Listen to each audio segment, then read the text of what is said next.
All right, so before we go live, uh,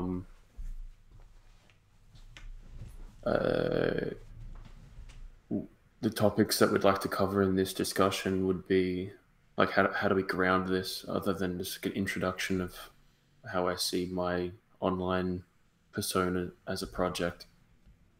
Um, I think we want to focus on epistemology and metaphysics as far as what topics of philosophy we're addressing. Maybe that will mm, include politics. I think your epistemological view is inherently political. Um, so I just kind of like to tease it out and follow where it goes without having too rigid of a structure. okay, cool. All right.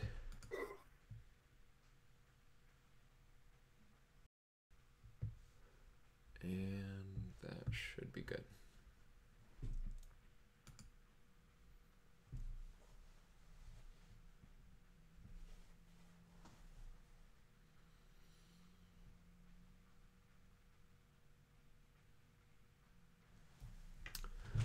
Okay, hello everyone. I have JoelDavis with me, who has recently created a YouTube channel with some very interesting videos. He's been in conversations, streams with Tom, who many of you know, and hopefully many of you have already checked out JoelDavis's channel. The link is in the description for that. And also let me know if there's any issues with this stream, because we had about an hour of technical setup that didn't go great, but it should be all set now. But anyway, I just wanted to start by saying we have a lot of things in common, but a few differences as far as epistemology and metaphysics go. But at a political level, I think our views are very compatible, and also kind of at a deeper personal, spiritual level, I might say. But so, Joel, why don't you introduce yourself? What are you about, and what are your kind of topics of interest? Okay, so I guess the point of entry for involving myself with YouTube was a general desire to come up with an answer to the question of the political broadly. Um, since my teenage years, I've always been intensely interested in political philosophy in general, but political ideologies of various kinds. And at various points on my progression from like my mid-teens to now, I'm 24 years old. I think I've basically tried on and embraced every political ideology that I've ever heard of in the spectrum for at least a couple weeks. Um, and through that process of kind of searching for a way of grounding my understanding, it necessitated a dive into philosophy. And that dive was also, I guess, necessitated by my exploration of religion and spirituality that was kind of occurring in parallel to this process throughout that time.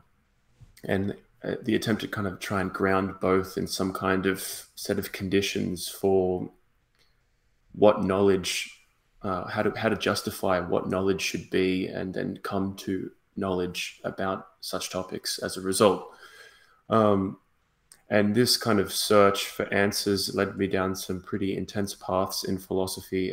In particular, I think the work of Heidegger and just broadly the kind of all the kind of thinkers kind of packaged under the postmodern label, um, whether that be the pragmatists and neo-pragmatists, the post-structuralists, JoelDavis, who I have a lot of respect for, and generative anthropology, which I think Dylan's or Tom's channel has helped to kind of popularize in the kind of discourse around what I guess seems to be the kind of post alt right or post dissident right discourse that we're having.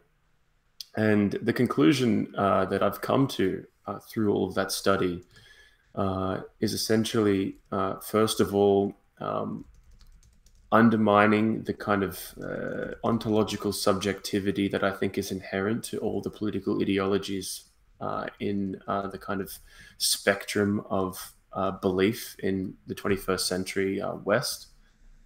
And therefore, I think kind of unveiling at the core of them all the kind of this essential paradox of liberalism, that this kind of sacral valuation of the individual's right and ability to make choices is, I think, highly problematic as a starting point to reason from, to come to conclusions about morality or correct structures of political institutions and so forth.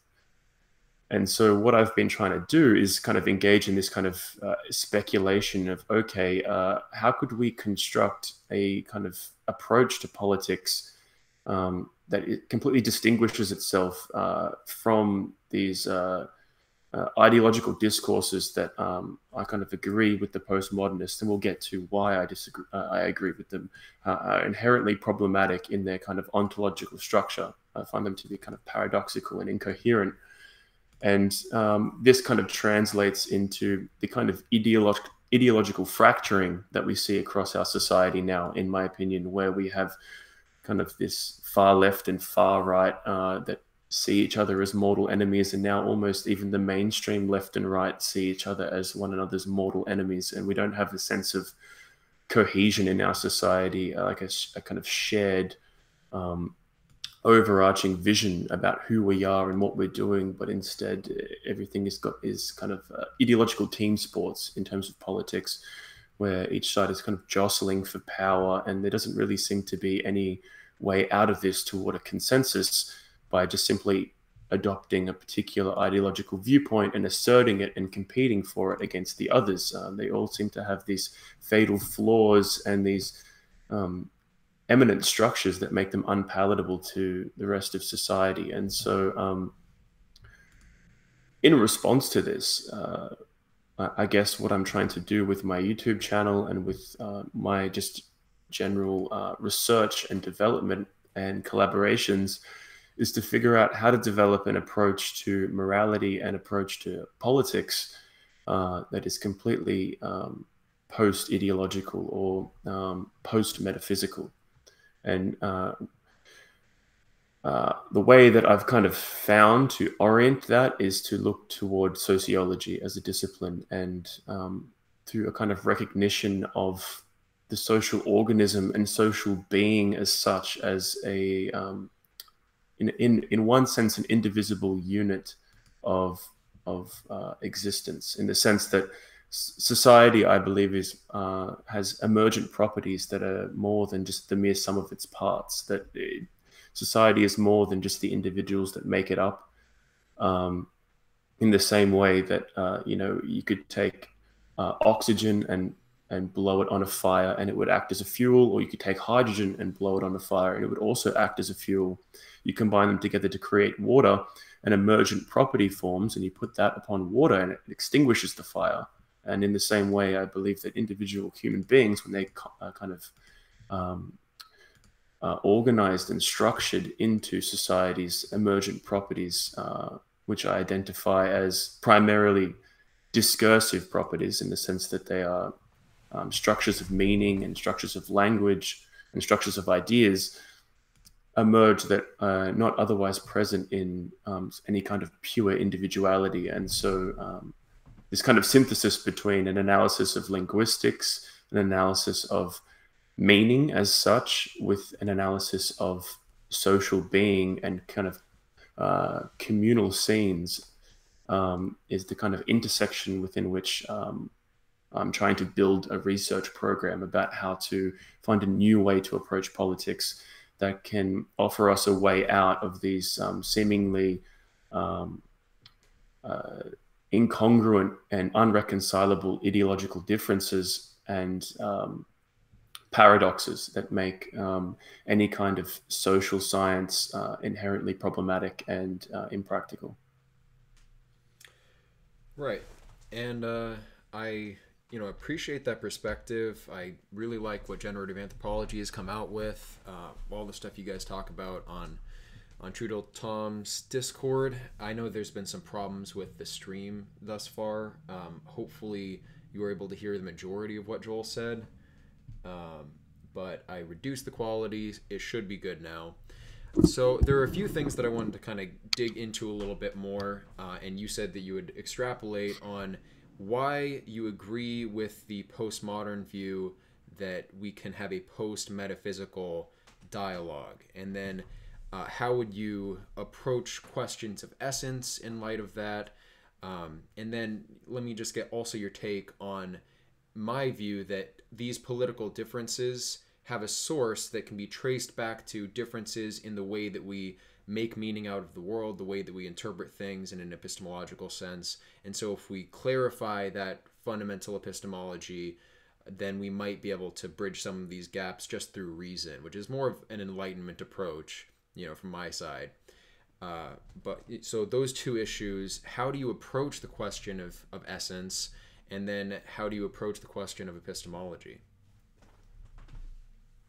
Okay, so a good place to start is probably with using Derrida's concept of difference as a way of deconstructing metaphysical discourse. And so any metaphysical argument is necessarily structured in a kind of propositional form. You start with one proposition that has to be some kind of original proposition, which upon its authority, you reason from it to reach several conclusions about reality as such. The problem with this is that when you to posit this kind of original authoritative proposition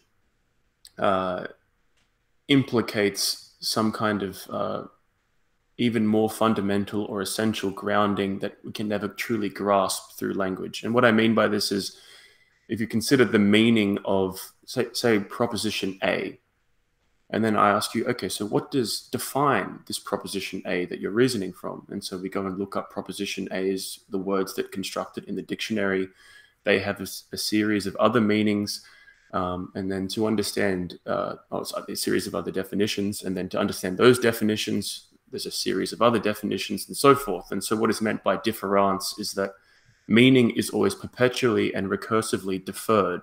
To define one thing only begs the question of some other more essential thing that needs to be defined. And this is a similar argument that you make when you talk about the kind of impossibility of some kind of first cause. I think, what do you call it? Temporal B theory, right? That there has to be, that it's kind of irrational to assume, or paradoxical to assume, that there was some kind of origin to the universe, because that begs the question of what caused that origin, and therefore you're kind of always just reaching further and further toward this impossible origin. And I believe this is the same thing with metaphysical propositions.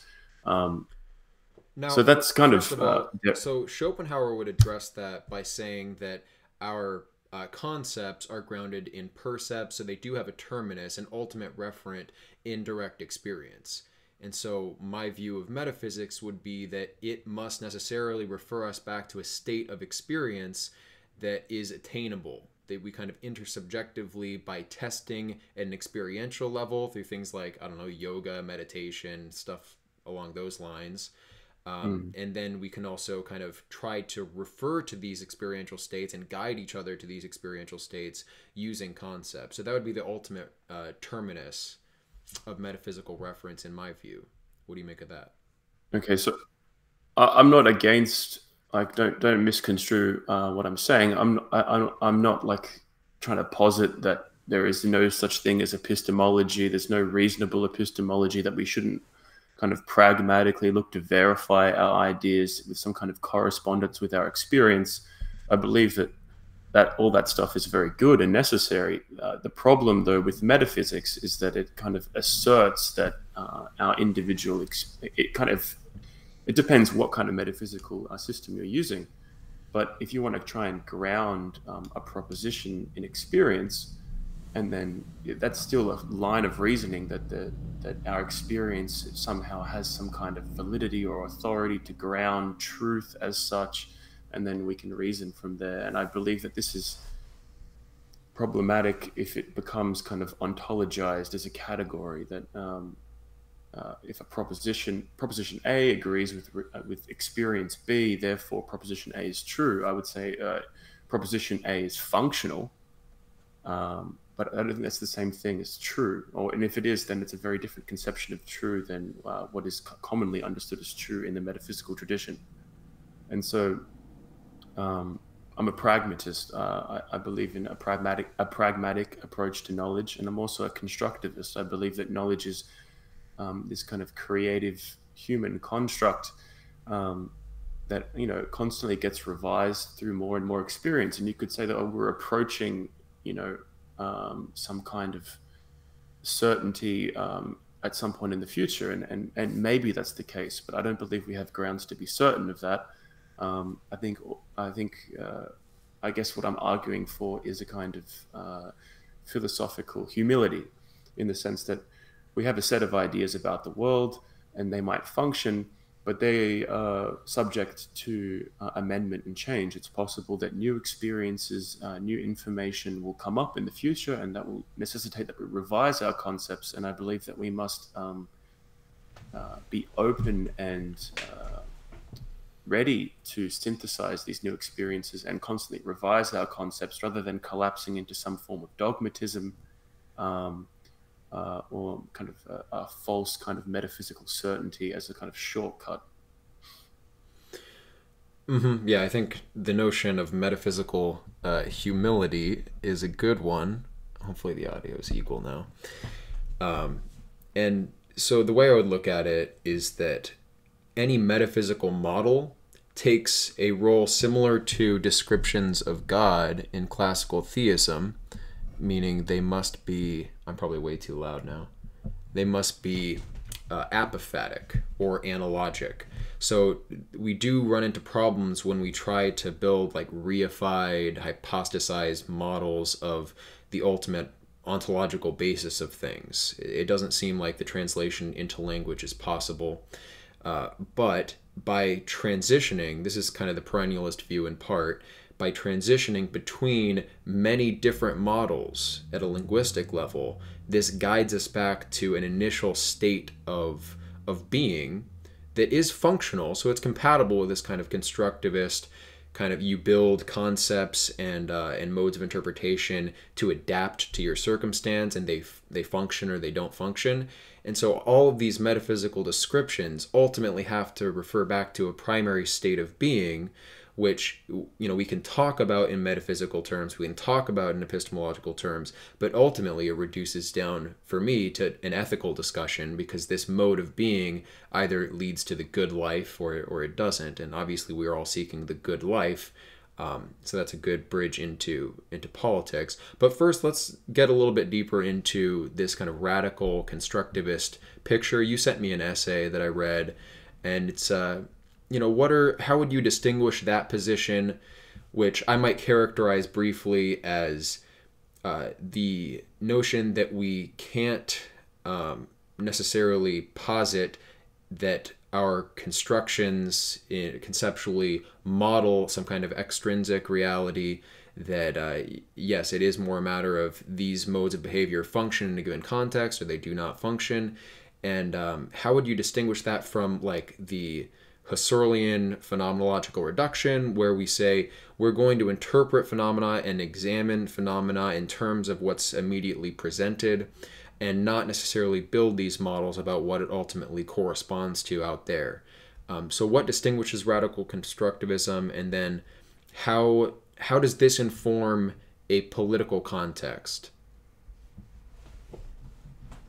Well, I'm no like I haven't like studied Husserl to like some deep extent, so I'm no authority on the work of Husserl. So I would rather just not comment on Husserl, because it's not really my place to So comment. not necessarily As for Husserl in particular, but like the phenomenological method in general, which is just to bracket questions of, ultimately it is bracketing questions of metaphysics and deal with a description of what's immediately present. What distinguishes radical Yeah, constructivism from that?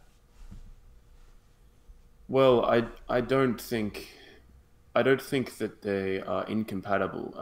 I think phenomenological thinking is a particular construction, and I believe that construction kind of corresponds to the constructivist understanding of knowledge as this kind of dynamic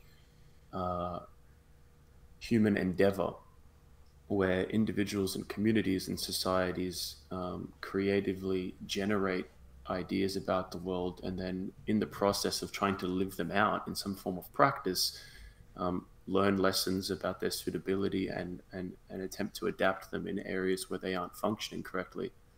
And so phenomenology, by its kind of broadly, by kind of just fixating upon trying to make sense of human experience as it appears to us, and just trying to pay very close attention to um, the way that we use symbols and signs to differentiate and represent differentiations in our experience, is good, because it represents a kind of progression from a more old school, traditional, naive mentality. Um, but I think what makes radical constructivism separate is that it's informed by, I think, the work of Piaget. Like, I'm talking about radical constructivism here. It's informed by the work of Piaget, who, of course, had developed this kind of developmental understanding of uh, how humans, from from like babies onwards, epistemically develop their understanding of the world. He identified these key phases that children go through as they age, making sense of their reality. And I think thinking in those terms is very useful, because rather than just positing some kind of ultimate truth that we need to convince people of and realize, instead trying to understand truth as this dynamic process of constant learning and trial and error and progression, is, I think, far more useful, because it enables us to start with whatever we understand now and then try and work from that and try and uh, consistently improve it and build upon it, and then pass down that process to new generations. And so I think that kind of overall attitude to knowledge, of not, we've got it all worked out, we just have to answer X, Y, Z, and then that's it, we've completed the project of knowledge. I think it's a far more grounded and realistic and useful way of approaching the subject. As for politics, um, I think this is important when examining the structure of ideological discourse. So, if you take something like liberalism, in its kind of traditional form, liberalism starts with a set of presuppositions, like obviously famously the state of nature, as articulated in various ways by Rousseau or Locke. This idea that society emerges as this mutually beneficial set of agreements between individuals to generate social and enforce social norms, um, and then they reason from there to establish conceptions of human rights and so forth, that justify the kind of parameters of a liberal legal system and moral outrage when free speech is violated or what have you. Um, I think looking at political ideology, or just political thinking, I should probably say, as instead this dynamic process where we come up with political ideas, test them, have some way of thinking, of determining, is this working, is this not working, and then go back to the drawing board, adapt them, reconstruct them, improve them. It's a much more like scientific, I think, approach, rather than this kind of ideological kind of purity of, these are our principles of what is right and what is wrong, and we're going to measure everything by them, and have outrage at people who violate them. Um, but there is also something also to be understood by the fact that these ideologies are themselves constructions. And I think this is where something like generative anthropology comes in, understanding that the moral experiences that people have as liberals or as communists or whatever political ideology they have, that they have still a kind of validity, not in the sense of being true or false, but in the sense of being real human experiences, and seeking to understand, how does one become a communist? How does one become a liberal, and so forth? I think these questions are more interesting than who's right. Mm-hmm. And I think they will lead us more toward figuring out solutions as to how to all live in a society together cooperatively, how to mitigate the different resentments and interests of the various classes, and how to build pragmatic solutions that can encourage the maximum amount of kind of cooperation and mutual benefit, that is ultimately, I think, has more potential to benefit everyone. Right. than conflict and argument and Right. moral outrage, as I said. Now that seems to raise a few metaphysical issues in that this view of epistemology and ultimately kind of political and social praxis refers to functionality. And so, what does it mean to function? What is the essence of functionality? Because we're Mm, invoking this concept as kind of a bedrock structure of all other forms of meaning. So, since it's so fundamental, how do you mm. deal with that concept and not in a metaphysical way? Yeah, so again, I think making reference to generative anthropology is useful here, and this is why in the first video I made on my channel, I called it postmodernism because I wouldn't consider myself a postmodernist. I wouldn't just do this kind of deconstruction of metaphysics and then just be satisfied. But I believe we need to find a way of grounding knowledge that isn't metaphysical, but nevertheless grounds knowledge. And I believe that the solution to that is by grounding knowledge in uh, the kind of social performance or the experience of embeddedness within a community or within a social scene.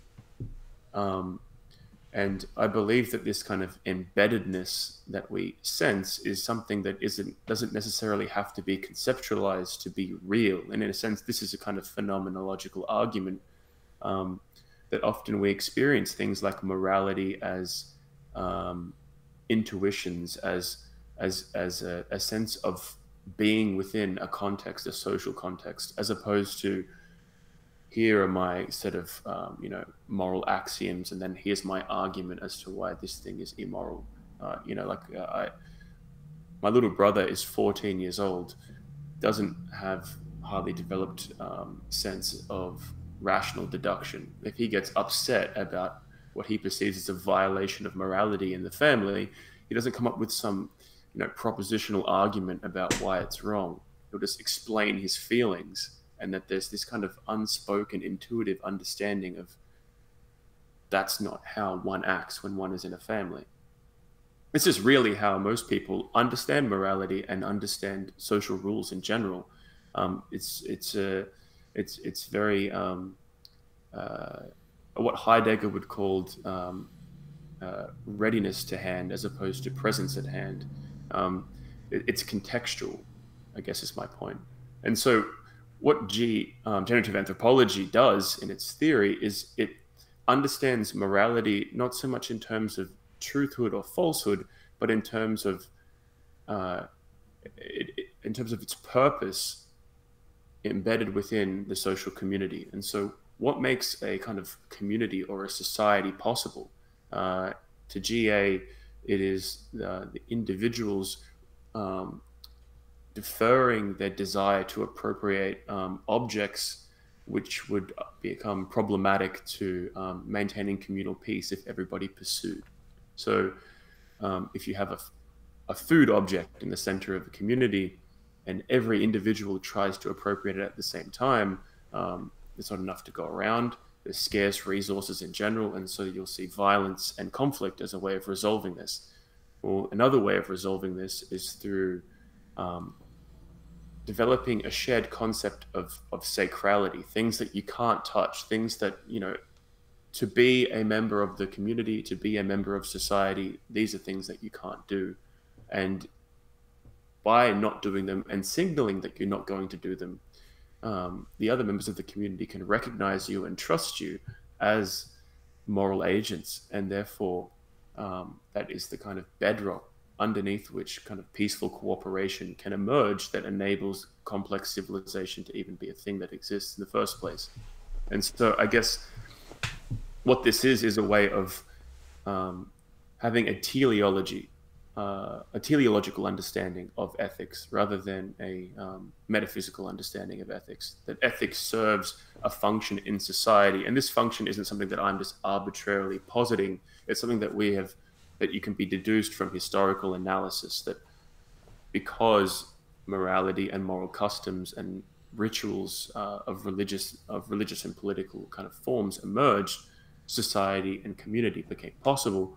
And as they evolve, different forms of society and community become possible. And so living today after thousands of years of human civilizational and moral and linguistic evolution.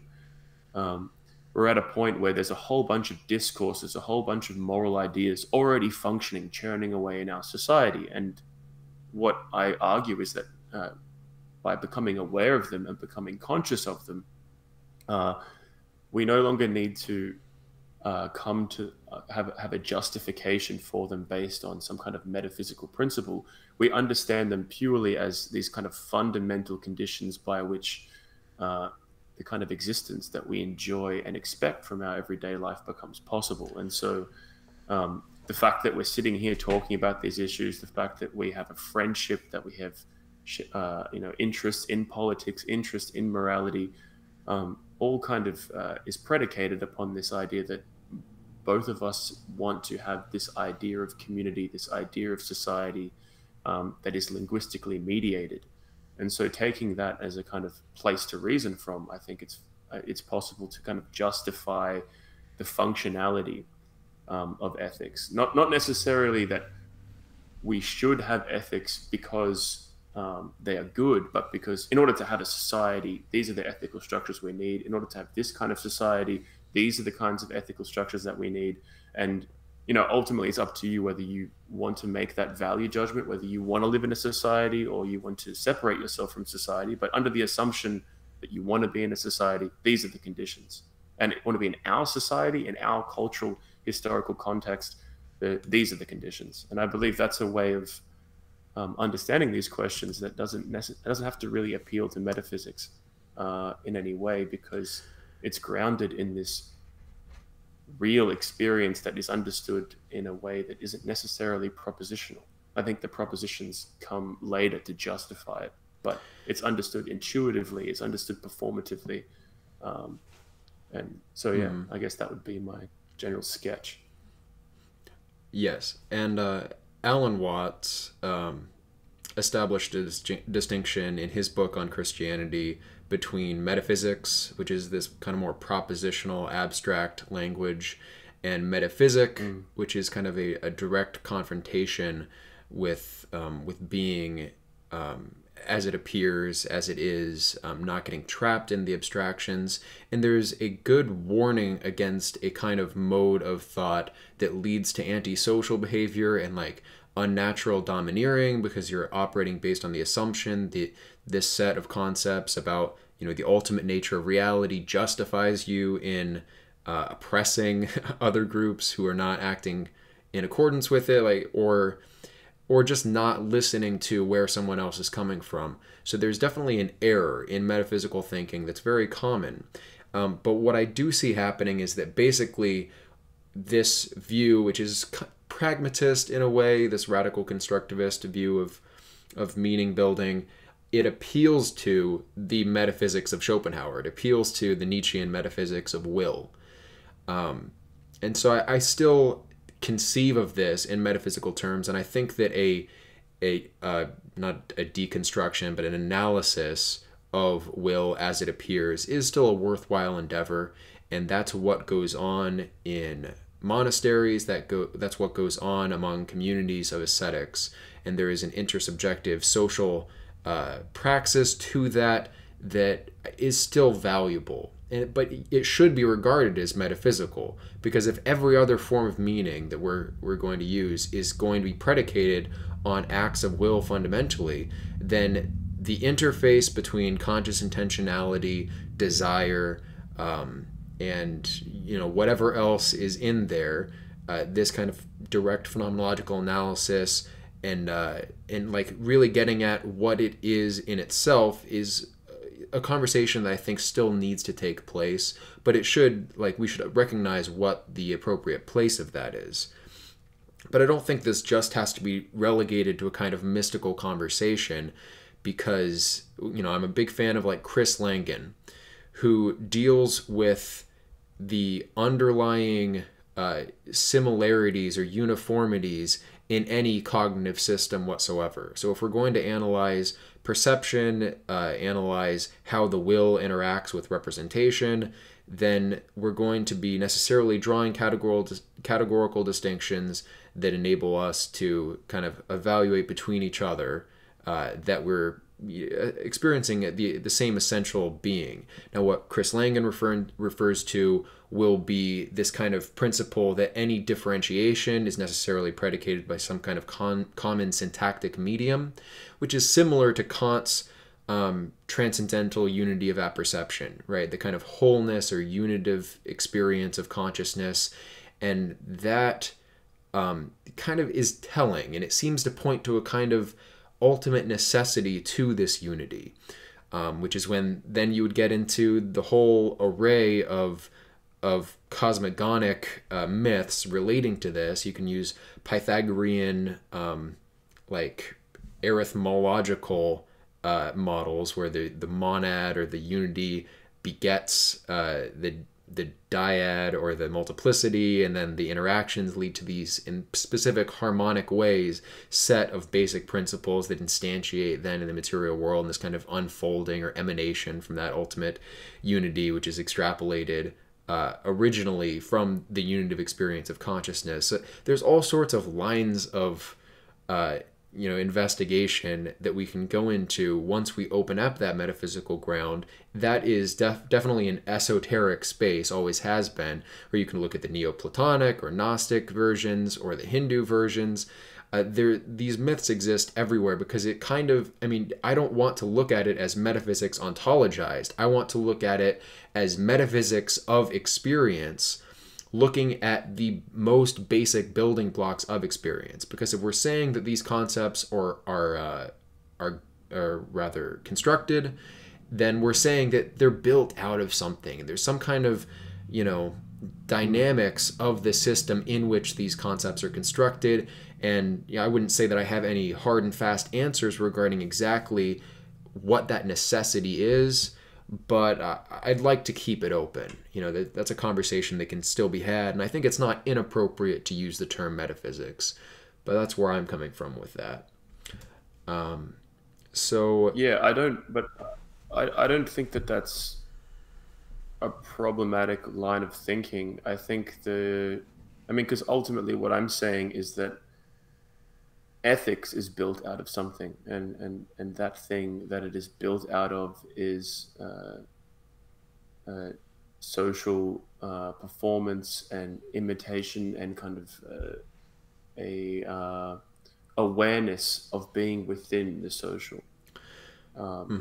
But how do you, there's so, building blocks of the social, right? In order to have the social, that necessarily rests on individuals being present. And maybe there are no true individuals, right? Like maybe my conception of myself isn't completely isolated, or my direct experience of myself isn't an individual experience. You are part of what I identify as myself. All of my experience ultimately is.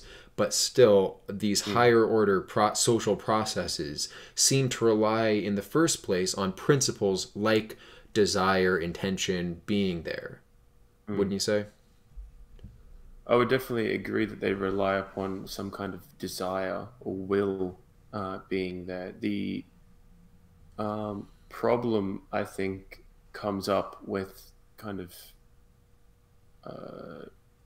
over subjectivizing desire or will and kind of creating this identity out of desire or will. Because if we do like a kind of analysis of our own sense of desire doesn't seem to be something that I choose or arbitrate. Desires just seem to emerge within me. I think I can't remember who this quote is from. I think it might have been Einstein, but nevertheless, the quote was something along the lines of, you can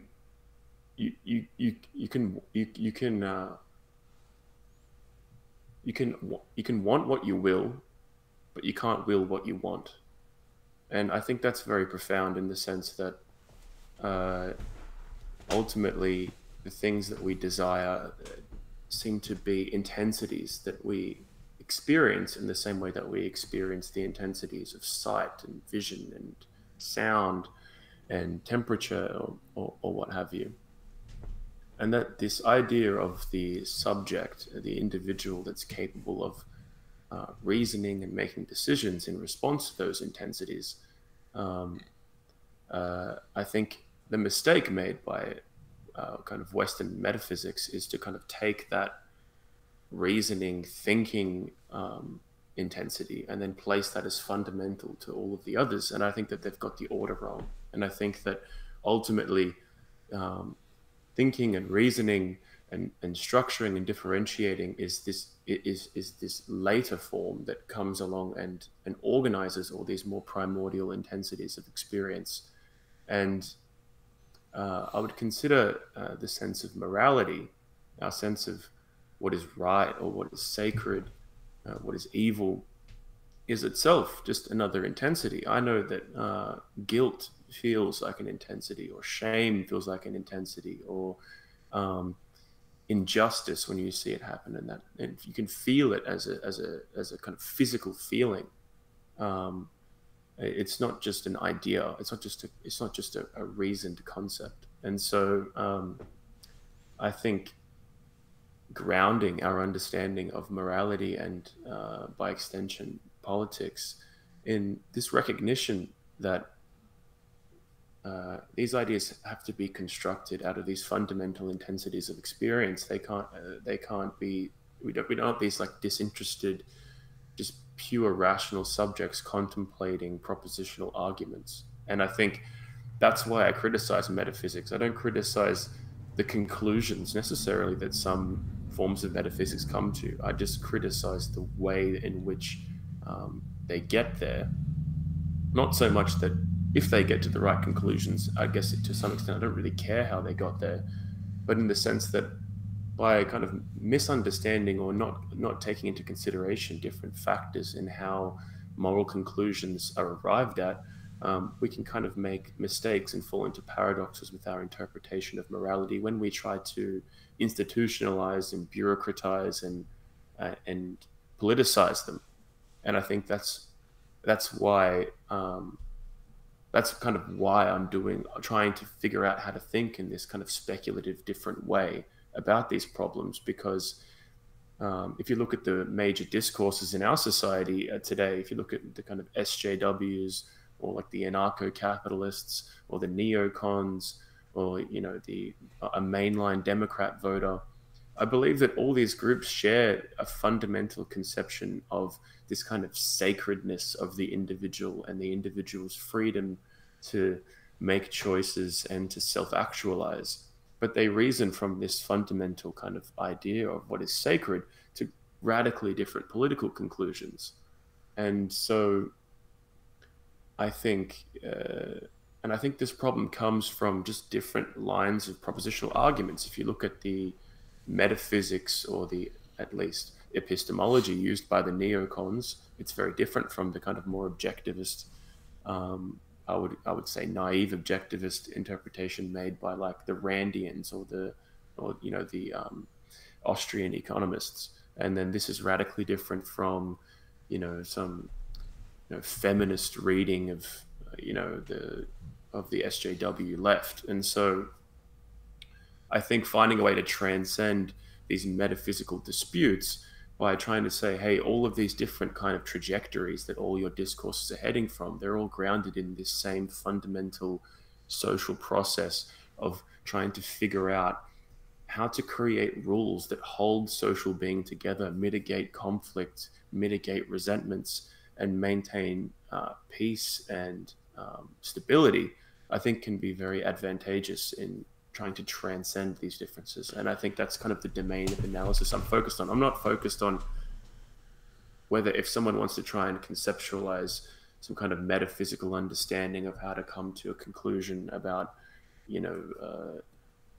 just objectivity in some kind of scientific sense that's completely divorced from the social. But in terms of political discourse, I don't think we have the luxury of continuing this like debate on metaphysics any longer, because it's not getting toward any consensus. It's only fracturing into more and more different schools, more and more different interpretations, more and more arguments, and less consensus and agreement. So, how would you respond to someone who said that these ethical differences don't originate with different propositional chains of argument or different metaphysical presuppositions, but rather originate from divergent interests, which are real divergent interests, probably in evolutionary sense. Different groups have different incentives. And then these propositional attitudes are really just kind of post hoc justifications of these original intentional disputes, which are occurring at the same level of will as the basis of the proposed method of resolving these disputes.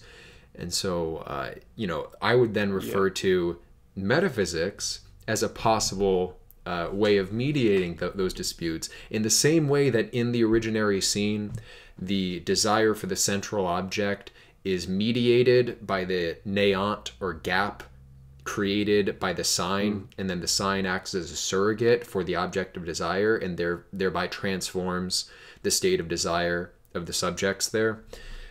In the same way, our discussion of metaphysics and our examination of the nature of our desires and our intentions can then transform those intentions and desires and bring about harmonizing of that basic level state.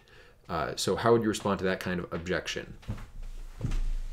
Well, first of all, I agree with you that the reasons why different ideological groups, the members of which come to those different camps, is because of different interests and different kind of positions in the kind of social organism that have maybe different like personality types and so forth.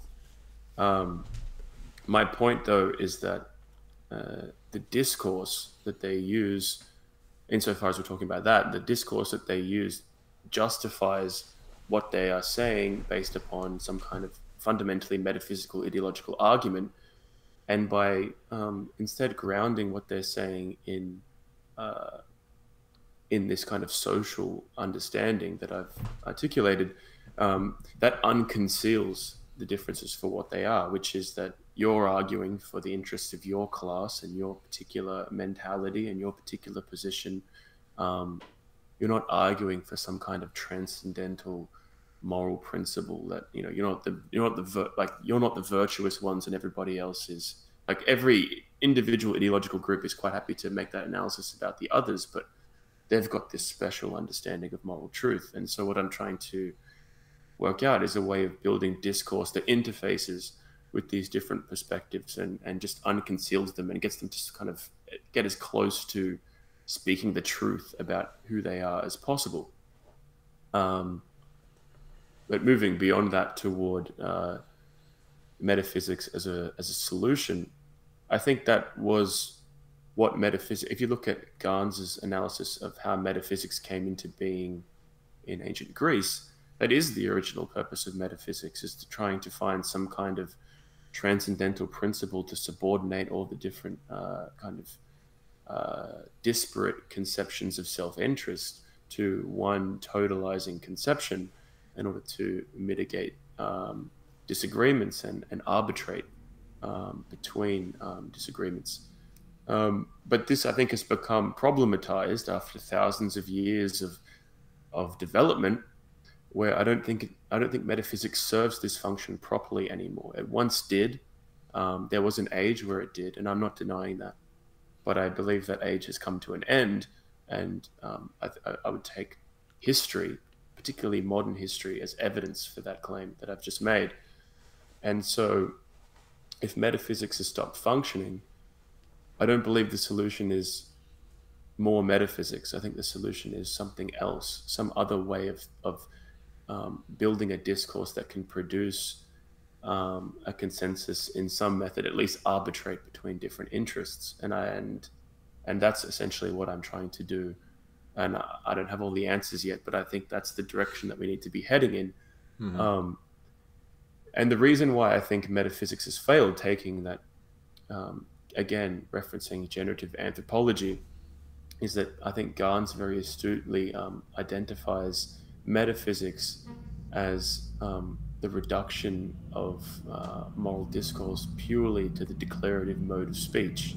And this is problematic, I think, because it cuts off discoursing about ethics and morality from its essential root, which is identified by Gans as the ostensive, in the sense that, as you describe, the object of desire that uh, is a problem for the initial human community that needs to be resolved, um, is not represented metaphysically or in the declarative mode of speech. It's represented ostensively. It is merely gestured toward, and it has a significance that is not in terms of its realness in some objective sense, but in terms of its sacrality, in terms of its necessity to be deferred toward for the benefit of the group.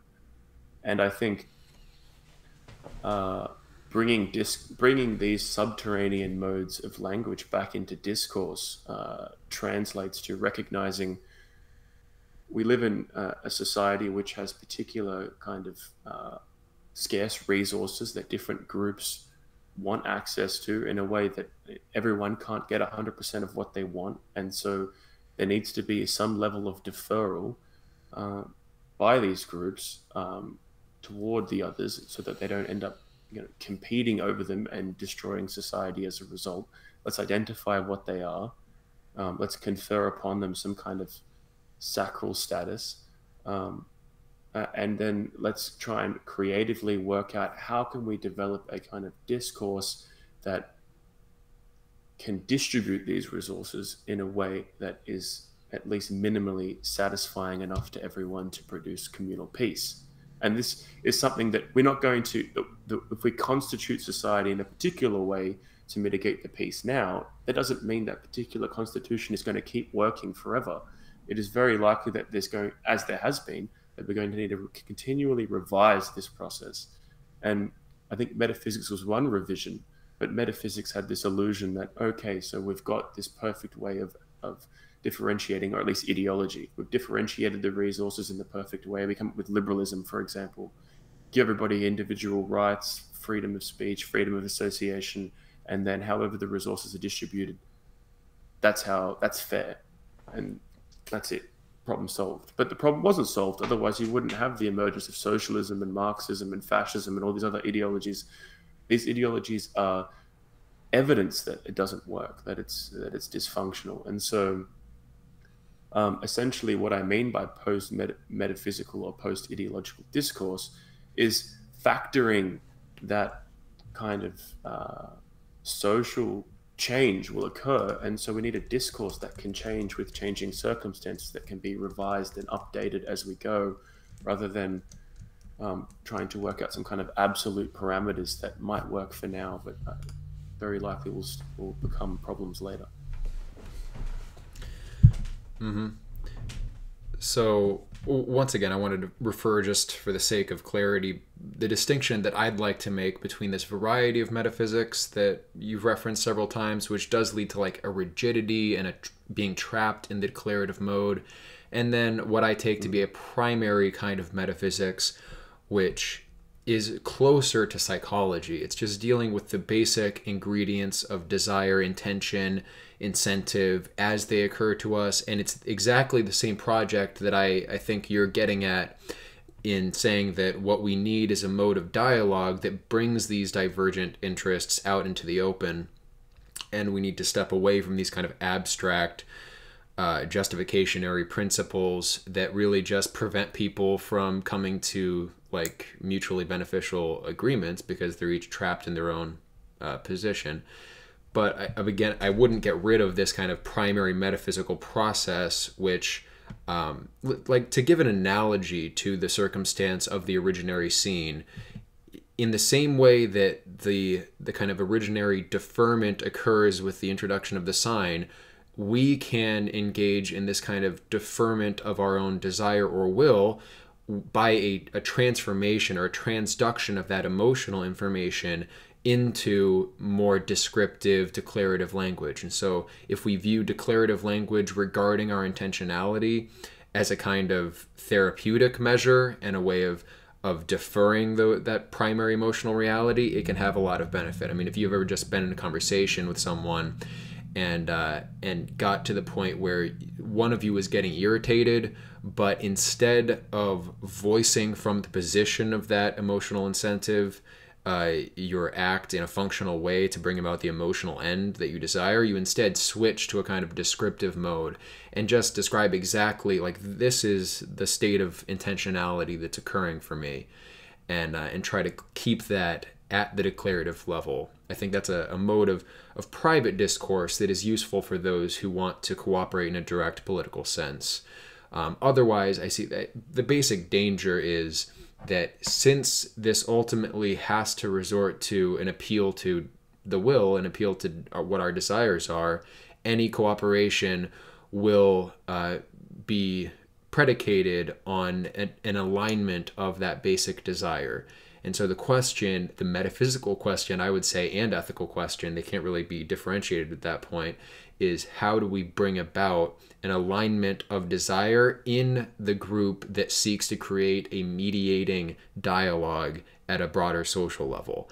And so for those of us who are interested in creating this kind of dialogue to open up this space of cooperation, we do need to look at the questions that the metaphysics of the self address, that kind of deep psychological questions, and apply them in our interaction with one another, I would say.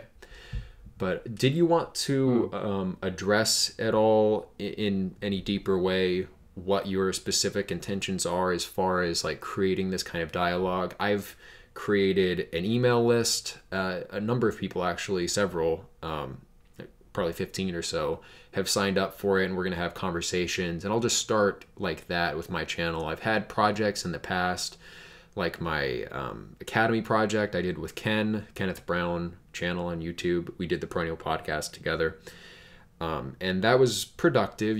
I left a video on my channel up, Join Our Experiment and Organization, which kind of describes how that worked and the kind of nitty gritty of what organizational structure does, what the functions are that need to be performed, and then how to create proper incentives to maintain that system into the future. Like, those are really the interesting questions to me at a pragmatic level. So I have my email list. We're just going to start with one-on-one conversations scheduled on a rotating basis, just to kind of familiarize ourselves with one another at a pre-ideological way. But what did you basically have in mind, whatever you're comfortable sharing? Yeah, I mean, I'm happy to say to discuss that, but I want to go back to what you just said because I have something in response to what you were talking about just before that. When you kind of, I think, very astutely recognized that really what we're doing is, like, ultimately this is a question of desire and will. We have, and I think the question is not how do we get everything that we want, but I think how do we recognize the desires that can't coexist with society? That there's, in order to have social being, which is immensely valuable, we all have some mode of identification with something, a community or society or civilizational form larger than ourselves. There are certain things that you can't also have. And I want to kind of harp on this kind of, Joker, we live in a society meme, but really what this is about is identifying what desires are compatible and what desires are incompatible with society and setting those limits. And the reason why I'm saying this is post-ideological is because those limits, I believe, have to be living, fluid, and transformational, and rather than static and absolute. And I think that's really the key. I mean, I don't think that we disagree too much on that.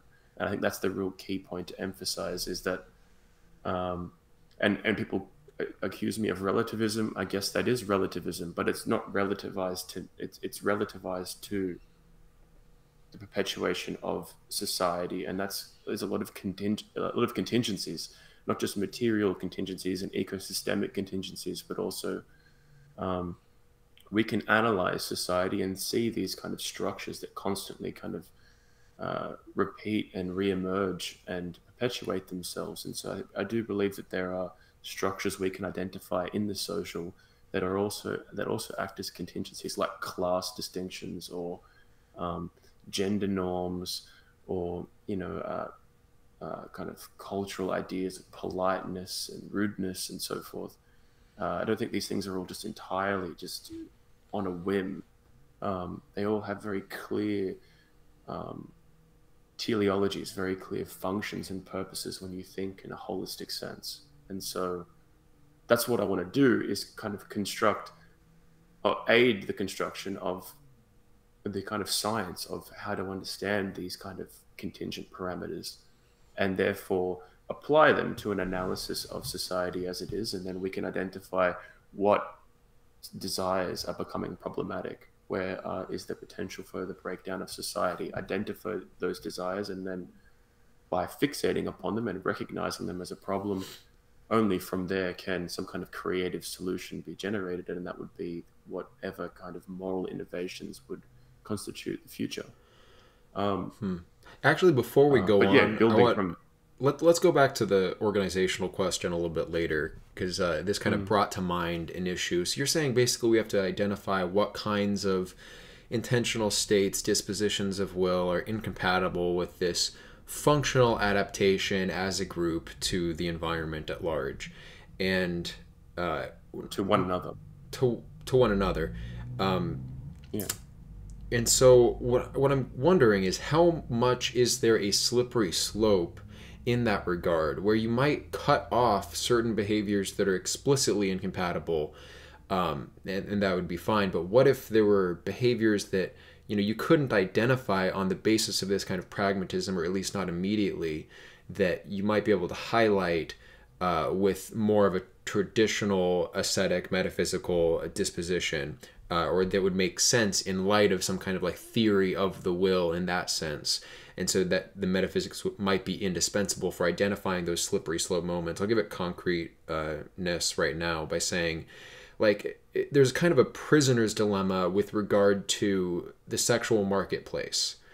For those who aren't familiar, the prisoner's dilemma is you have two prisoners who have to press a button to shock the other person, or like if they press the button, then they won't get shocked. If no one presses a button, no one will get shocked. And so like the best case scenario is no one presses the button, but the kind of perverse incentive for each prisoner is to press the button and make sure that they don't themselves get shocked. And so in the sexual marketplace, no one pushing the button would be no males engaging in this kind of overt sexual conduct, not explicitly, creating this kind of sexualized environment in public, that you would have etiquette and you would make sure you behaved in a very platonic way with your female coworkers, or anyone who you're not actively and explicitly courting. Like that's the way. It wasn't always explicitly that way in Western society in actuality. I mean, it was supposed to be that way, right? You announced your intentions when you went to court someone, or when you were married. You didn't commit so much adultery as there is today. And especially this kind of like micro level displays of sexual intention that does happen. So that's pressing the button, engaging that behavior, because when you do that and no one else is, you stand out in the sexual marketplace. Right? Now, what happens, though, to the commons at the sexual level if everyone starts amping that up just a little bit? Like one person engages in the perverse incentive and disrupts the commons, increases the costs for everyone else to compete. Everyone has to exhibit that same level of sexual behavior. And this carries on until basically social etiquette has disappeared. It's like, man as a wolf to man in the sexual marketplace, and everyone is competing, and I think we're approaching that level actually.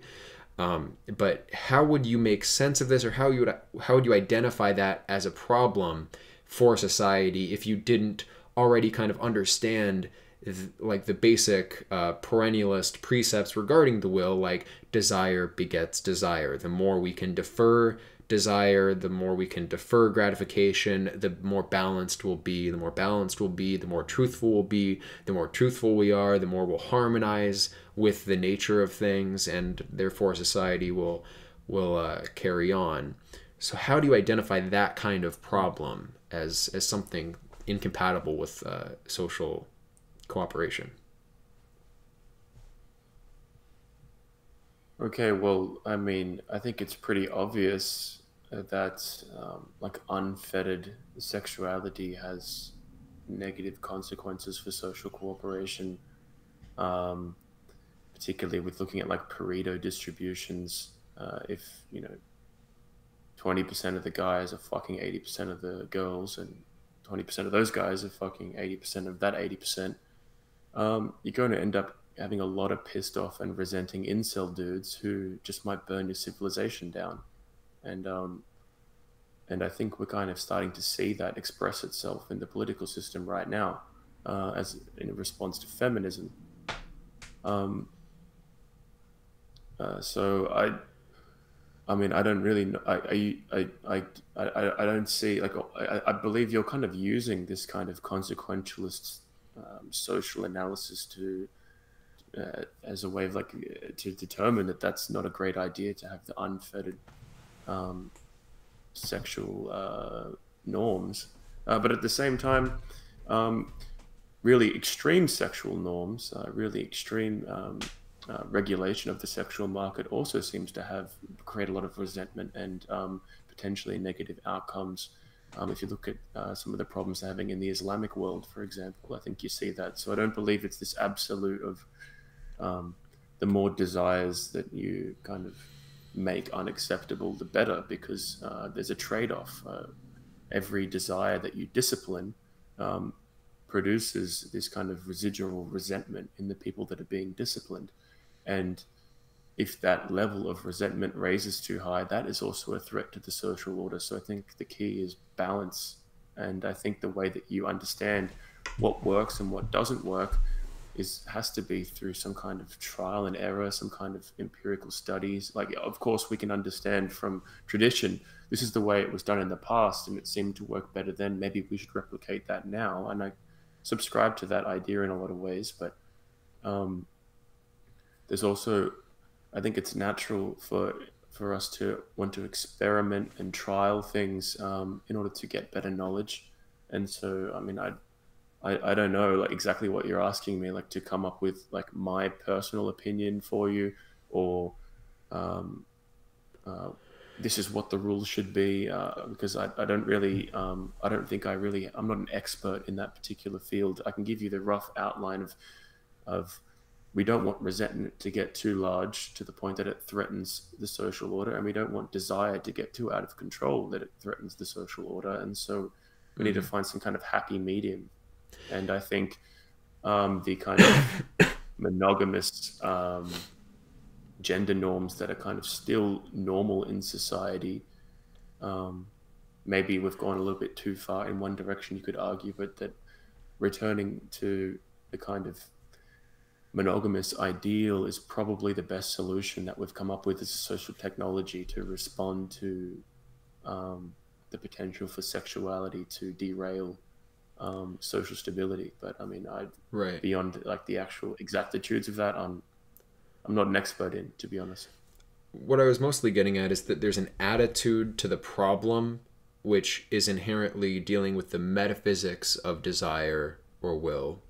And on that basis, since we're saying there is this real thing in the world, this desire has a substantial being independent of how we understand it. And if we build this kind of model of what the will is and how it behaves, then we can look at seemingly innocuous social practices that would conflict with down the line cooperation without having to run the experiment, because it's kind of, you're dealing with a priori justifications for certain forms of proscription, of social proscription. And that's one of the big advantages of a metaphysical orientation. Whereas if it's this kind of empiricist, pragmatist kind of approach, like, I mean, I know that GA and formalism account for this. You're going to ultimately need a decider, somebody to make decisions regarding these things, and they can operate on the basis of all sorts of studies and what has been observed. But then you run into the problem of, like, black swan events, and the ancient heuristics might end up being much more reliable because they've survived, and the models that people are building of these various dynamics might themselves be, the people building the models might be interested actors. Maybe they're representative of a group that has a particular competitive advantage in one kind of I don't know, sexual strategy, and so then they'll try to put out information compatible with that. So there's just, you still get the war regarding this space, and because it's a matter of what allows people to cooperate and how we can pragmatically assess that, the struggle is just constant. You're always going to have the struggle over that, unless, in my view, everyone in a society agrees to refer to these kind of a priori metaphysical notions regarding will, and then we can derive and not just inductively arrive at sound modes of conduct. But I wouldn't discourage this kind of empiricist pragmatist approach. I would say that you need to start at the bottom and the top. But I think we've gone on about this enough. I'll let you respond with what you want to respond with there, and then maybe we can move on to the question of organization. Yeah, so I mean, I think it's really unpragmatic to just throw out all of like tradition and ways of being handed down by various metaphysical and religious traditions, because clearly, like, we can look back at history and see that they worked to a degree. And so I'm not saying let's throw everything out, start from scratch, and build everything up from like zero knowledge. But what I am saying is that ultimately the way that we assess whether ideas are working or not is we have to have some kind of parameters for measuring it. Otherwise, if you're saying, hey, if we use this, like, like the kind of social norms of 15th century Catholic Europe, those are the best social norms, we should be using those. And then I would say why, and I guarantee that if you would then have all these reasons, or because it does this and it does that and so forth. And so that's what I'm trying to ground the discourse in, is the actual nuts and bolts of how things work, not because God said so, or because this is the tradition, or just some kind of in the sense of this metaphysical argument. If you have a metaphysical argument and I apply that metaphysical argument and it works, fantastic. I'm not anti using the metaphysical argument, but I'm just subordinating the actual social process, not the truthhood of the claim, but the actual social process of using knowledge and applying knowledge and imposing it over others and agreeing to it as a community in this kind of pragmatic mentality. Because if you have this really great metaphysical argument for these should be the social norms, and we try it out and all these problems start happening, I'm not going to be convinced of your metaphysical argument so much as to continue with it. I'm going to say, hey, this is your argument, but it's not working, so it's clearly wrong. And that's basically all my mentality is. I don't really care how you get to the conclusion. I just want the conclusion to work. And I think we can be creative in how we get to conclusions. There's all these different ways. I think we should use all the different ways to get to conclusions insofar as they work. And ultimately, the idea that I think you almost kind of alluded to this idea that, well, we need individuals to make decisions if we don't have metaphysics. Well, if we have metaphysics, individuals still have to make decisions upon which metaphysical system to use, how to apply it, and how to interpret it, and so forth. And so you can never get around this problem of, at some point, someone has to make a decision in authority on which way we go with how we institutionalize and discipline society. And I don't think there's any way around that problem. It just has to be accepted. I think that's right. That's right. So Yeah. I agree. And it's a tool. The metaphysical formula aren't to be just trusted. Absolutely. But so let's just put you in charge as the sovereign right now and say you have to come up with metrics to determine what works. So how do you build an organizational structure with that in mind? How do we test perpetually for functional social behavior? I know I've made reference to holochain, social credit currencies, things of that nature. I don't think either of us are technical experts in this, but what technologies would you want to use, and how would you measure those things?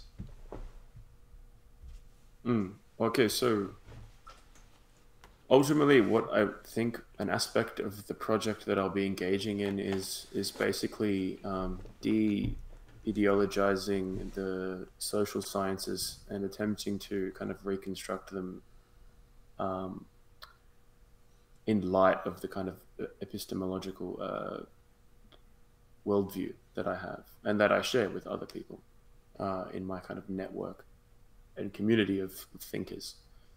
And so ultimately, I think you need all the different disciplines. So you need historical analysis, you need economics, you need sociology, you need psychology, you need political science, etc., um, in order to inform decision making. And that's kind of what already is occurring right now. We live almost pretty much under a technocracy where a bunch of economic experts make economic policy and sociological experts generally design social policy and so forth.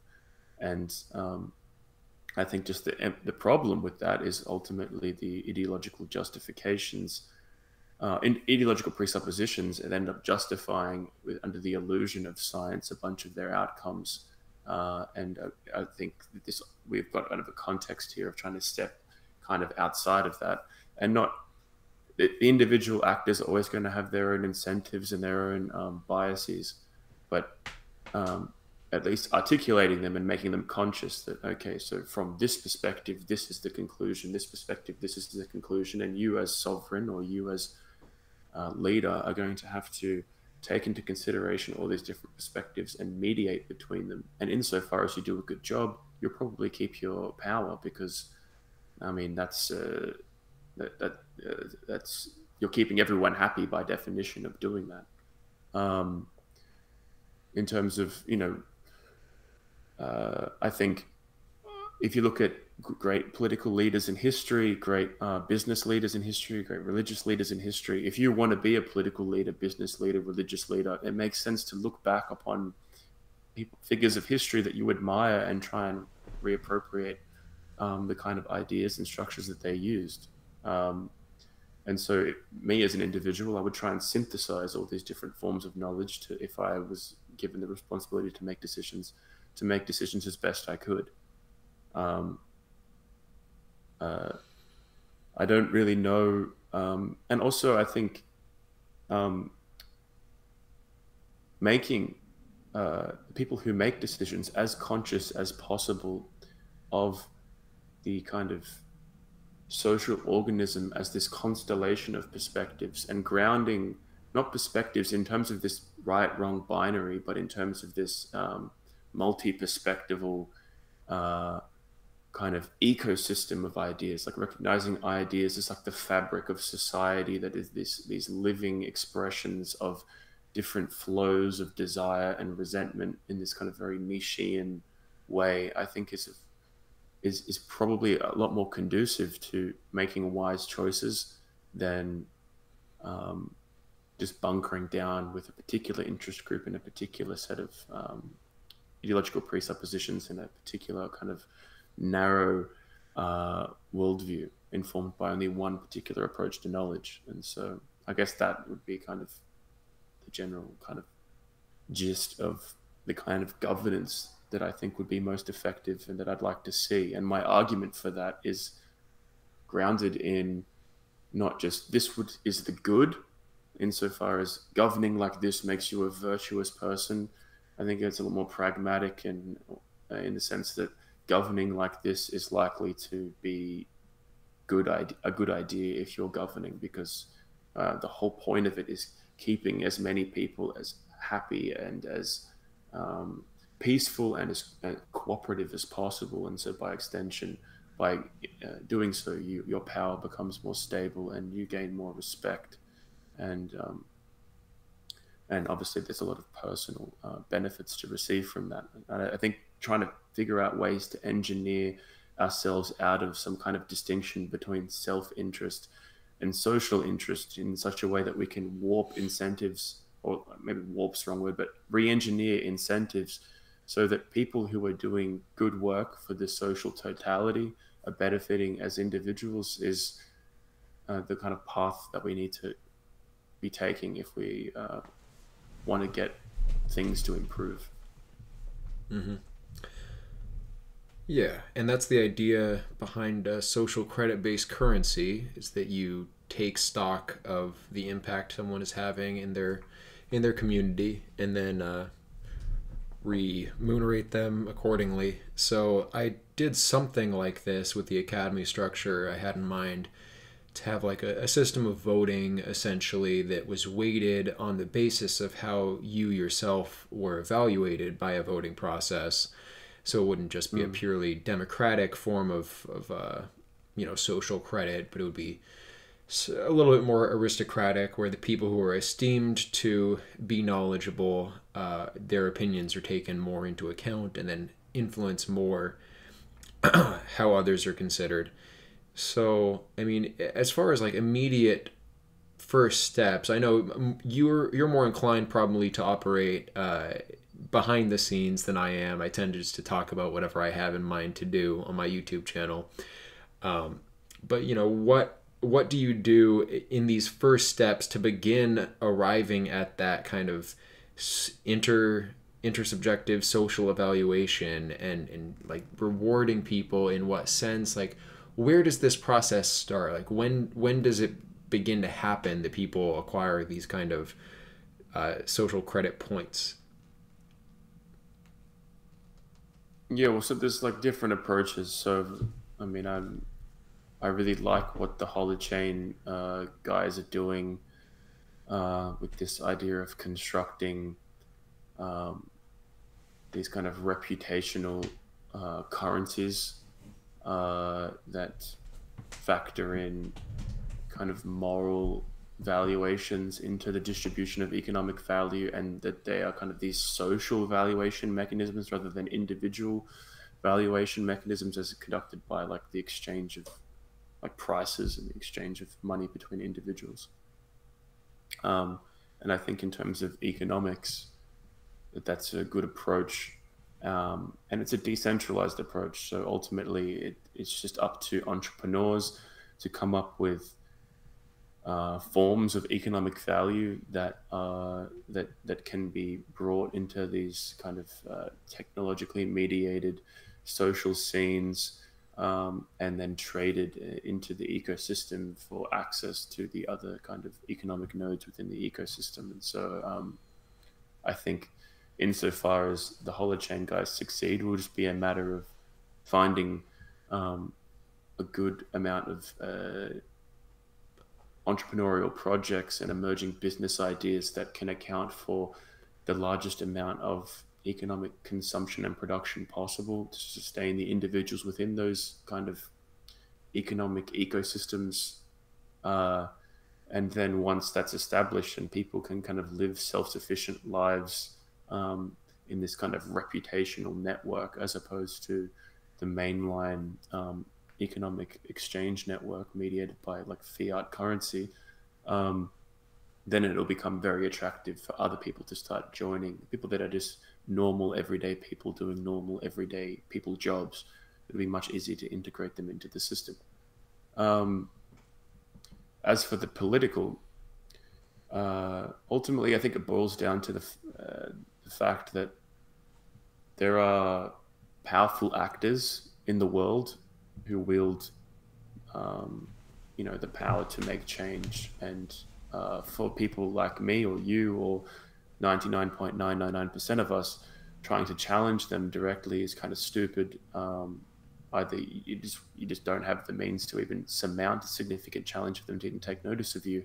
But if you do, um, that they've got significant resources to defend themselves against your attack on their power, and amassing the amount of resources necessary to like revolt against the global power structure is virtually impossible, because before you get there, they'll snuff you out and prevent you.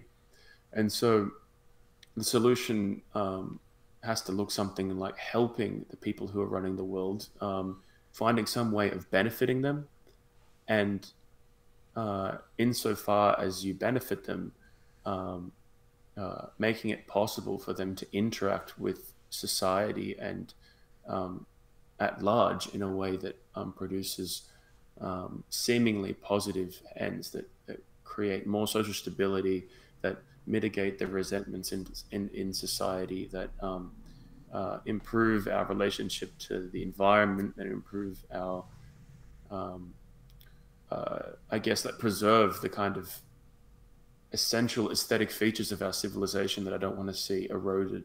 Um, uh, and I think to do that, it means we have to provide. I think people like me and you, we have to kind of develop conceptual technologies, theoretical technologies, um, that kind of emerge out of the ideas that we've just discussed, that and present them in a package that can be attractive to elites. That the current systems that they're using to run the world have some identifying the problems that they have, uh, and how they might work in the short term, but in the long term that they could have some serious repercussions, and showing how using a alternative set of conceptual technologies that we offer could help them kind of secure their power better in the long term, and that in order to do so, um, uh, kind of transcending this kind of ideological warfare, and looking toward policy decisions and institutional decisions that are more conducive to a stable and symbiotic society need to be taken. Um, I think in a world of 7 billion people, actually being doing a good job of running society in a way that the majority of people living within it generally benefit from your decisions is is a no-brainer. I think it's a far more viable strategy for being successful and being antagonistic toward the interests of the general population, um, and antagonistic toward the general stable functioning of the general population. And I think what we see right now in the political sphere is um, elite actors defending themselves against ideological actors, through and that the kind of blowback or the collateral damage of that is the everyday person, and the everyday person isn't really involved or responsible, but they just kind of blow back from these kind of inter elite, inter ideological, inter political faction disputes, and so ultimately, I think what we need to do is figure out a way to provide the conceptual technologies that enable the elites in our society to form alliances with one another that are more stable, that are more functional, and so there's less incentive for them to focus on fighting one another, and more incentive on them to focus on productive cooperation. Um, and so the project that I want to kind of launch, and I've already got some people interested in talking to me, is to recruit interested people who kind of agree with my general spiritual and political vision, um, like the kind of epistemological direction that I'm heading in broadly, and want to participate in forming some kind of original organization.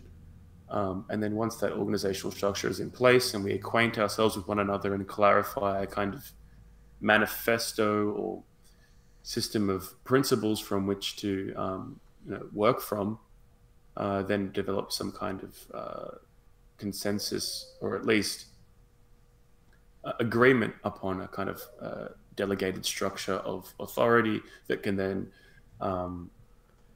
put projects out to the individuals that kind of enable those individuals to go in the direction that they're passionate in, to go in and reconstitute and redevelop and research um, and develop the various kind of politically relevant disciplines, and produce also just kind of political analysis, geopolitical analysis of hot button political issues in light of these theoretical developments, um, that can provide the kind of information that produces this consciousness in elites that I was suggesting. And I believe that if we can provide a service to elites in the sense that we can give them a way of thinking about what they're doing that helps them be more successful in what they're doing, build more stable alliances with one another, build more stable alliances and relationships with society at large, um, uh, you know, they're good. It's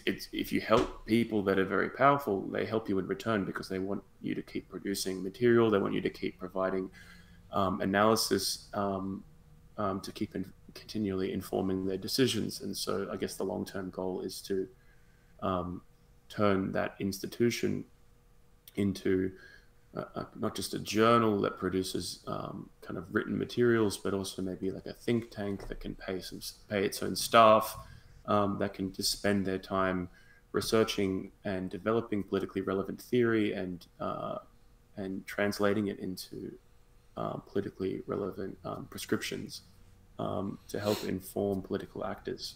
So that's Mm-hmm. kind of the kind of overarching goal. So if anybody who's watching this who hasn't got any kind of point of contact with me, um, uh, you can go. I have a Twitter account which you can go to, and you can just like message me, and I'll try and make time to set up an interview with you. We can discuss your talents, your research background, whether you're the right kind of person for what we're doing, and yeah, if not, if you're kind of interested in what kind of output will end up coming out of this process, then I guess stay tuned. Ultimately, we're producing output, hopefully, if everything goes well, that you can kind of read for yourself.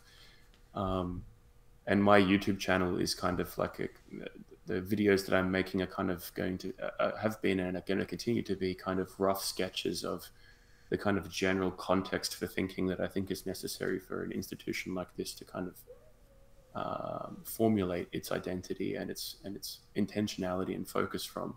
Um, so yeah, that's kind of basically my project. Well, I guess that it's not just my project. I recognize that as an individual, I don't have the capacity to do all the research and produce all the output that is necessary. I'm not that kind of narcissistic, and so that's why I want to develop an organization of people who share my vision, so we can work together.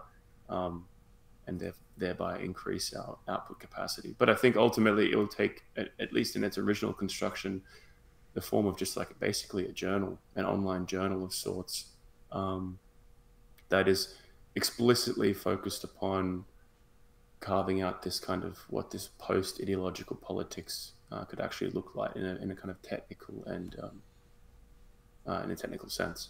Mm-hmm. Now, can we confirm something?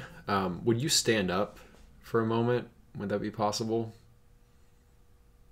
I'm wearing like boxer shorts, but No, I can if you just so like. we can see your shirt. My shirt, it's got nothing on it. It's Oh just all no. Oh yellow. no. The claim was circulating in the chat that you were wearing a Minion shirt, but unfortunately. Yeah, I wish I owned one. Yeah, but maybe I need to get a debug shirt with old Mencius on the front printed. That could be the. But Uh, yeah, so I saw one comment that I wanted you to respond to from Rattle Grebtron. mm, He said, sounds like this democratic reward system could devolve into just a popularity contest. How would you situate things to avoid that? yeah, well, I mean, the democratic reward system is what the Holochain guys are doing with their economic project, and ultimately, it is a popularity contest. It's a reconstitution of the economics in terms of a popularity contest, I guess you could say. But um, is popularity a bad thing to construct economics out of? I'm not sure. It is actually a bad idea because ultimately, how do you gain popularity in an economic context?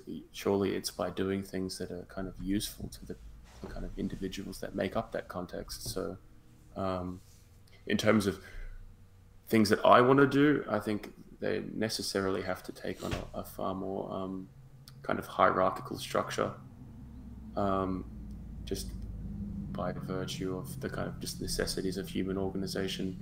Mm-hmm. But yeah, but in terms of how it's not so much business structure. I anticipate is not really kind of up for debate here. We know that kind of hierarchical business structures work best when it comes to the domain of conducting like actual formal businesses and corporations. It's Holochain is more focused on augmenting uh, the way that value is exchanged from just one-to-one pricing to a more communal and social form of valuation. And it's an interesting experiment.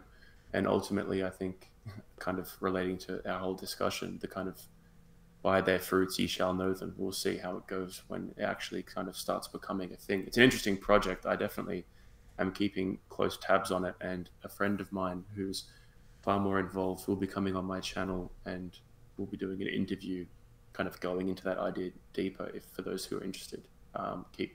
Just keep an eye out on my channel over the next week or so. It should go up. Yeah, sounds good. I'll definitely check it out. So, let me see. There was one other thing I thought that I saw.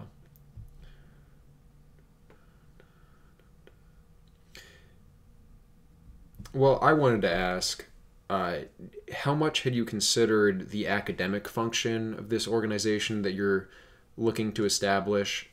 So, the hierarchical element of business structures is very real, but there's also an aspect of training in business structures. And in the modern day, it seems like the most successful, well-organized businesses end up training their own employees because it just ends up being more cost-effective to start with a blank slate, and then also you get to train them specifically to the kind of tasks they'll need to perform under your leadership.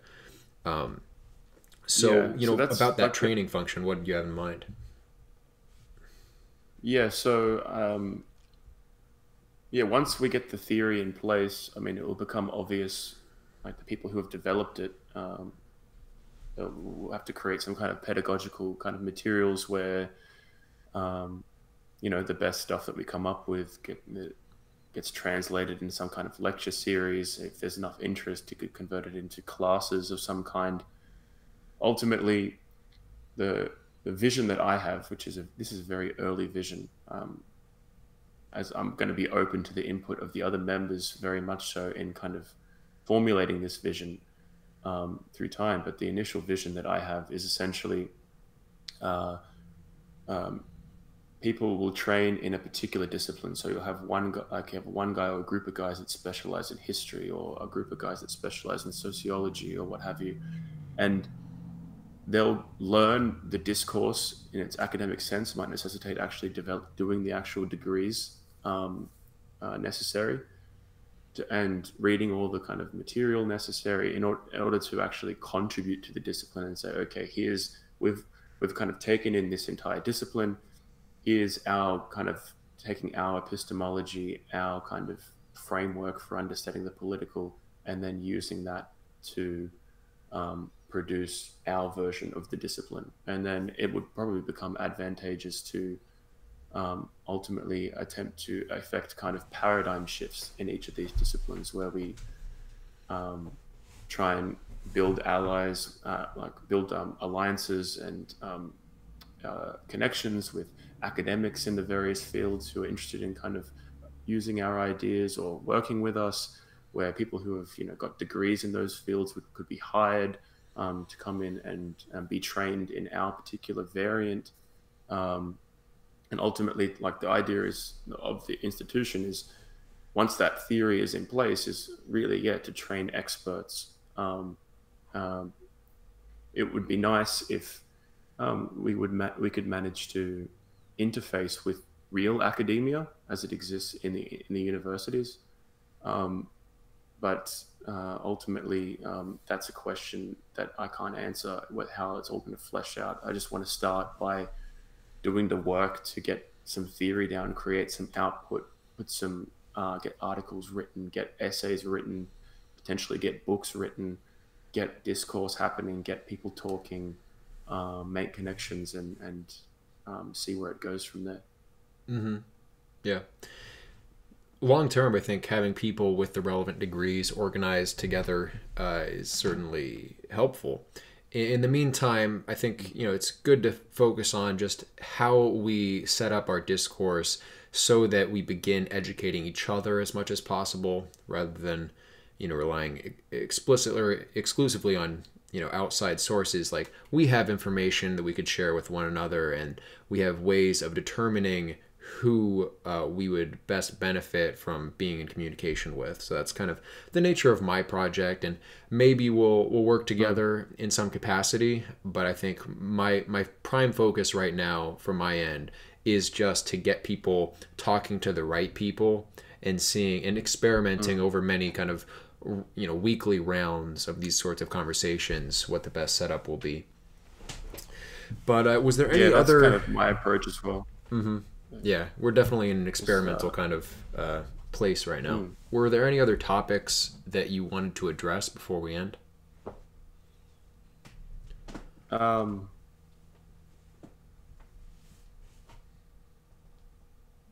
I think I think we've pretty much covered everything that we were going to talk about in this conversation. Uh, I think ultimately, I guess it's just probably good to finish up by emphasizing that,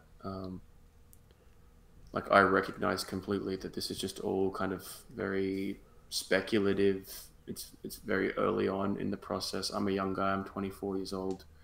A lot of the guys that I'm speaking to, they're all basically in their 20s. Um, we're not saying we have the answers. I think we've identified a lot of the problems, and it's a lot easier to do than coming up with the solutions.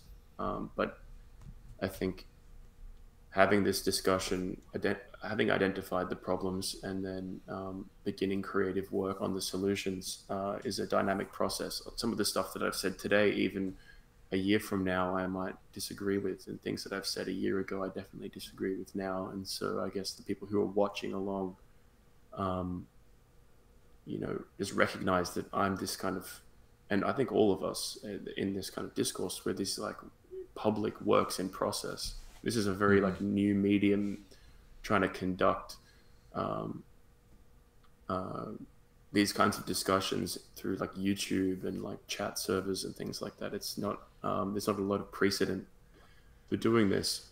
Mm-hmm. So I guess just I think just everyone needs to kind of just recognize the process that we're in. I'm not like some 50-year-old guy with like two PhDs and all this like experience. Um, but I think that there's an advantage to that in that I think by creating this kind of public discourse that kind of fuels the kind of progression of the ideas, that I think that's a really like authentic way to create a kind of movement of sorts, whatever that actually ends up meaning. Not like in Mm-hmm. some kind of weird democratic sense of like organizing into like doing like retard marches and stuff like that. But I mean, in terms of um, this is the kind of base level from which organizations will kind of emerge and individuals will develop, unique ideas. And I think it's important that we recognize that it is this work in process at the moment, because uh, ultimately this kind of thought is very new. Um, like I think broadly the right wing has been largely alienated from the academy, and I wouldn't consider myself right wing or left wing, but in terms of, I think I, a lot of us come out of that kind of alienated. We aren't part of this kind of mainstream discourse. We see there's something kind of inherently wrong with it, and we want to construct something new. Um, and so just kind of just being realistic about that's what we're doing. Um, Mm-hmm. I think is important for everyone to kind of recognize. And you mentioned this is kind of the groundwork, and that is true, but there's also kind of an underground here of all of the reading that all of us have done and all of the things that we're educated in, which the people involved with Trudeau Tom's channel have circulated around a certain number of books and articles online, and that's been very helpful, I think, for integrating your thinking. And so I think in that Mm. vein, we ought to establish a sort of canon of must reads and get through them as effectively as possible with book Oh, clubs. definitely. So as far as like what to learn, I think at a canon level, as far as like what every like the quadrivium or what everyone or trivium everyone ought to know, you want to go broad spectrum, but specifically philosophically. And so I think starting from the very beginning is good for what I want to do. I don't know if this will begin soon or in a couple months, but I got this book, the Pythagorean Source Book and Library. I'm going to start with Pythagorean studies, understand what all that was, because Plato makes reference to Pythagoreanism. Many people say he was a Pythagorean, and Aristotle makes reference to Pythagoreans. And there's a whole dialogue between the different ancient classical schools that in part was initiated by what Pythagoras did. Also the other pre-Socratics like Anaximander, Heraclitus, Parmenides, these people. It's good to have a basic understanding of them. So I think just a general history of philosophy is where I'm inclined. I have, read plenty of articles online about, from Stanford Encyclopedia. I'm in the process of getting through a nice thick history of Western philosophy book. And then, I've read the philosophers I could read. But yeah, I think starting from the very beginning in an organized way would be of great benefit to everybody. That's my suggestion. But any last thoughts, concluding remarks before we stop? Um, I guess that, I mean, I love philosophy, and I know that for the rest of my life, I probably always have this kind of fascination with trying to understand the history of ideas with greater and greater clarity. But that ultimately, what I want to do is not just create this little like philosophy nerd meetup, like online, social club. Um, the reason why I'm working through philosophical texts is to figure out a kind of epistemic basis from which to act in terms of creating actionable ideas that can be used in the real world. Yeah, and I Um, totally agree. This isn't just for nerd mm, purposes, but it's also in order to understand where our dialogue currently rests and to interface with it. I think we really do need to grasp the whole of it, and that's why I've in the past focused on like prehistory and understanding the origins of literacy and the origins of all these social mm, structures. Because often we just start like this bothered me in school when we start with like 3100 BC, the first empires in Egypt and Sumer. It's like, well, what happened before that? These things just didn't appear out of nowhere, and there's no explanation of the fundamental processes, the underlying processes. And starting like medias res just never really satisfied me. But yeah, let's focus on the productive. But still, I think we have to have an expectation that people are familiar with this basic history. yeah, I mean, I definitely think there's a lot to learn from things like anthropology in general and like mythological analysis that goes like kind of back as far as like Joseph Campbell kind of ventures back before the origin of civilization, back to like hunter gatherer society. And it's important, I think, to have that historical orientation. I wasn't saying what I said as like a criticism of you or anything. It Mm-hmm. was just more of just a kind of clarification. Often the charge is leveled at us, I think, somewhat kind of lazily. Not just you and I, but just generally people that in our discourse that we're just, we're just engaging in kind of intellectual masturbation, and there's no real end to it, and there's no real purpose to it in terms of actionable goals. And I can't disagree more. I think there is. Um, I think, but we needed to get the philosophical grounding right first, because before you can start, there's so many very smart people that have been working on these problems for thousands of years and trying to come up with solutions that have already been tried and failed, or there's all these arguments against, and entire movements of thought that have gone over hundreds of years in different directions from those ideas have already occurred, and you just remain ignorant of them. It's really unproductive. Whereas if you analyze history and the history of ideas, you have the capacity to kind of avoid making a lot of the same mistakes and kind of create a very kind of current, up to date worldview that is as informed as possible, so that we can actually go about doing something new and fresh, um, and maybe it'll also be a mistake, but at least it'll be something new and fresh, that'll provide therefore new knowledge and actually create progress, um, uh, in some sense. Yeah, absolutely. And it's encouraging that we have so many new social technologies to facilitate this. Whatever comes out of this, it will be fresh, and that's good at least. So, thanks for coming on to have this discussion, Joel. Thanks for everybody for listening, and join both of our projects as much as possible. Contact Joel on Twitter or me through the Discord. I'll add that link to the description, and I hope to talk to you guys soon. Bye bye.